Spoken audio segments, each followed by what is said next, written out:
But let's take a look, first of all, what is a symbol? What's a symbol? What does that mean? A symbol is something that stands for something else. Stands for, that's the same as means. It means something else. It has the same meaning for something else, or it means a certain thing. If you look at these symbols over here, these symbols are what you would find on a package that you send through the mail. This symbol here means keep it straight up. Don't turn it upside down, right? Keep it straight up. Don't turn the box on its side. This one here means don't get it wet, right? We can tell that because it's an umbrella.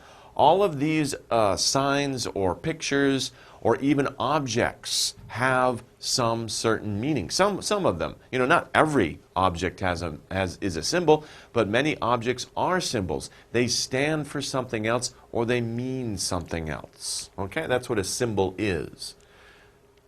We also have stripe. Why are we studying stripe? Well, we'll talk about that in a little while. That's important to America on the flag.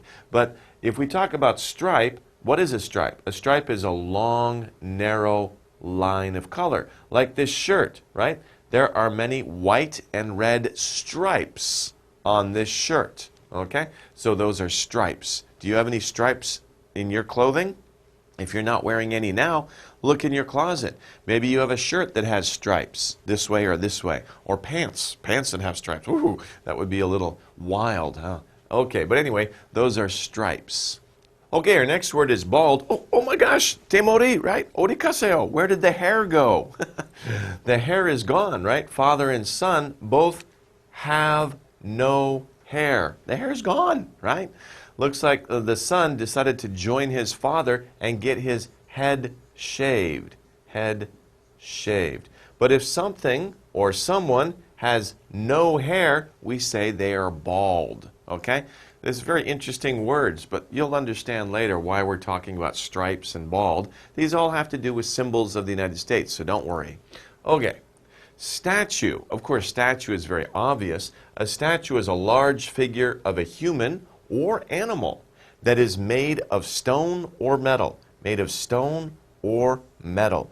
These are the things that they use to make statues. And statues, of course, are large figures. We can see this statue here. This statue is of Abraham Lincoln, a famous U.S. president. It's made of metal or stone?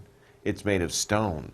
And it's a very nice stone. It's made of a certain type of granite or marble. And it's very, very beautiful, actually. But this is a statue of Abraham Lincoln. It's a statue of Abraham Lincoln, and it's in Washington, D.C. If you go to Washington, D.C., check it out. It's very impressive. Okay. A monument is kind of like a statue, but a monument isn't a picture of a person or an animal. It's just a very large building. And there's many different shapes for monuments and many different types of monuments. A monument is a large building built in the memory, of a person or event. This is the Washington Monument in Washington, D.C. Actually, it's on the mall, and the Lincoln, the statue we just saw of Abraham Lincoln, I think is that way, or it could be that way. I'm not sure, but it's very close. All these things are together.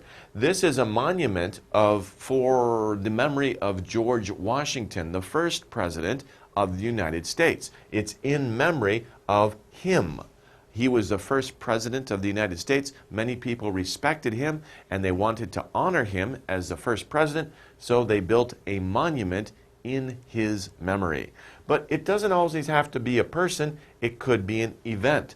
Some monuments are built to remember important events. For example, like wars or some other thing that happened that's important to the nation. Usually it's wars, but it could also be something else. Okay?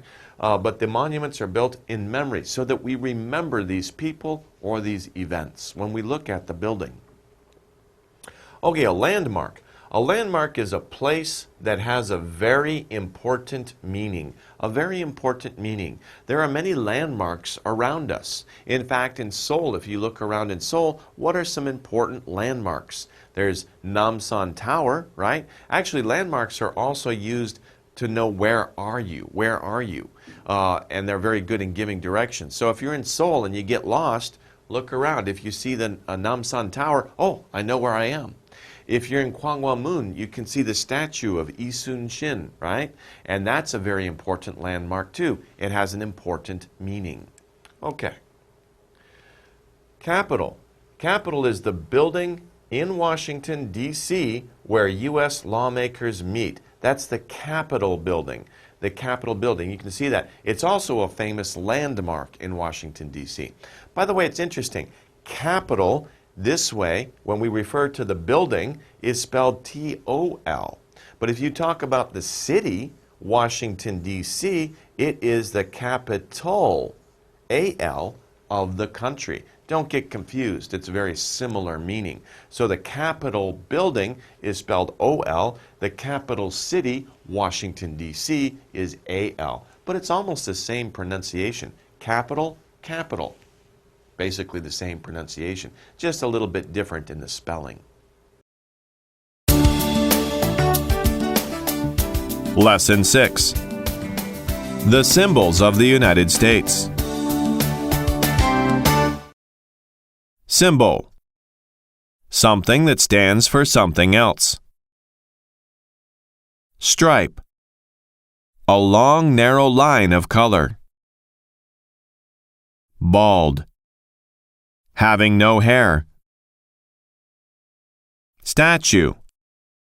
A large figure of a human or animal that is made of stone or metal.